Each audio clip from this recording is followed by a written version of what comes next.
Hello all, in this video we're going to talk about commitments. Now commitments are super important, they're absolutely critical.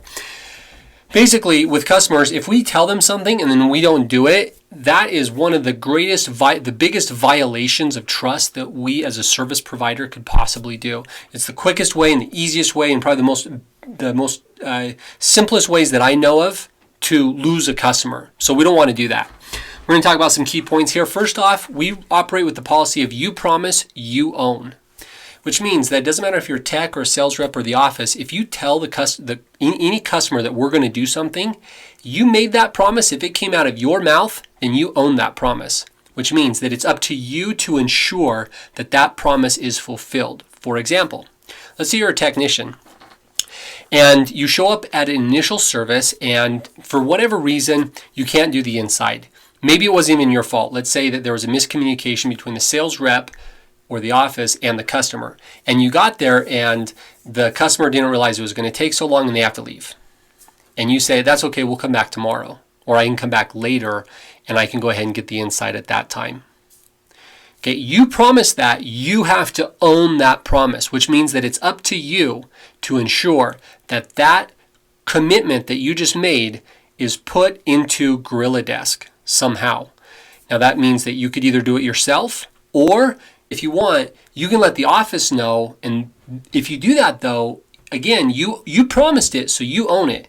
So if you text the office and you say, hey, can you please please add whatever interior service to this customer, you have to follow up with them because you own that promise. You have to make sure that they entered into Gorilla Desk like you asked them to. And this is true no matter what kind of position that you have. If you're a sales rep, if you tell a customer that you're going to do something or that we are going to do something, you made that promise. You have to own it. You have to make sure it happens. Now, one of the things that we're going to talk about here for just a second is overpromise, underdeliver, right? Overpromise, underdeliver. Wrong. No, it's underpromise and overdeliver. What that means is that as a sales rep, for example, you have to be careful about the commitments that you dish out. There's a saying that some people write checks that they can't cash, and there's more crass ways of saying that, which I won't do here. But basically, as a sales rep, you have to be very familiar with our service and make sure that you're not overextending us, overpromising things that we don't actually do. You don't want to overpromise. Okay, it's underpromise and over-deliver. So as a technician, that applies to you too. Just make sure that we're communicating accurately with the customer and we're being very honest with them and we're explaining what will actually happen and we're not just running our mouth to get the sale or just to make the customer happy here and now.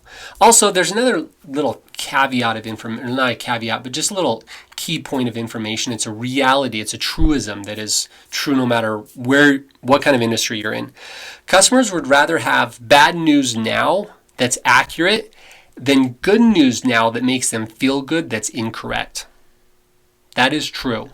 People would rather just deal with somebody who's a straight shooter. And even in a situation where there's bad news that they're, for whatever reason, it's the information they're getting is not what they want to hear. If it's accurate and it's true, they'll appreciate that in the long run. There's a episode in the NBC's series The Office where Michael can't do this. He's got to tell his whole staff that they don't have health care anymore, and he just can't bring himself to deliver the bad news, and obviously it blows up in his face, and it's way worse. So another thing with technicians is with promising and making commitments. We talked about this in other videos that you want to go slow and do a good job. It's better to go slow and do a good job than to go fast and do a crummy job or a job that needs to be fixed.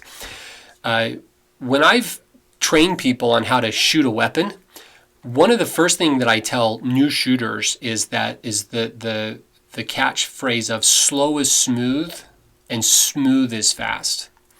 So when I'm training somebody on how to operate a weapon, one of the instincts that people have is, they've seen whatever Hollywood movies, and plus they've got all this adrenaline because they're holding the gun and they've never held one before, and they're, all that energy is going into their head. And what happens? Well, their brain says, go fast, go fast, go fast. But the reality is that when you're training, you want to go slow.